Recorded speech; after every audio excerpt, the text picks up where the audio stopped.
time. And he is. I caught up with D-backs general manager Kevin Towers right after today's news conference to talk about the importance of signing Montero and the team's struggles so far this season.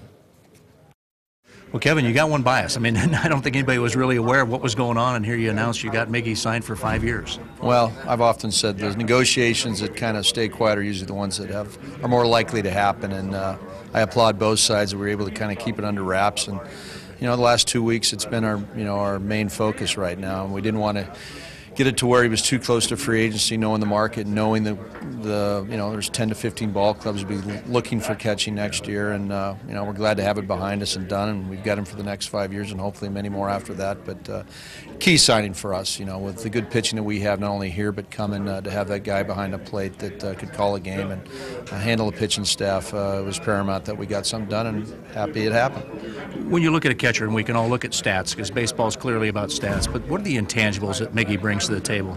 Well, his leadership qualities. He's a guy that I remember last year in the playoffs in Milwaukee, right up into the end. He's part cheerleader at times. He's looking at video.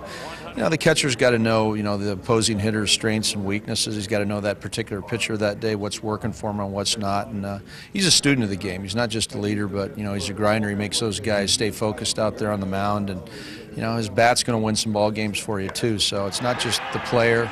He's young. I think he's a fan favorite. He's a management favorite. I mean, he's one of those guys you look forward to seeing each and every day. He's got that affable type personality that you like being around, and he's a great player to boot.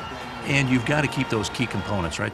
There's a core group of guys you have to keep on the roster, and he's clearly one of them. Well, it is. We've got several here, but your good organizations, they keep those types of players, and you have to have a player that knows the Diamondback way, and no better than to have a catcher that's kind of grew up in this organization. He knows what we expect.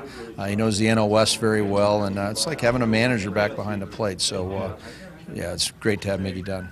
Is there any reason at this point in the season to push the panic button? I don't think you ever push the panic button.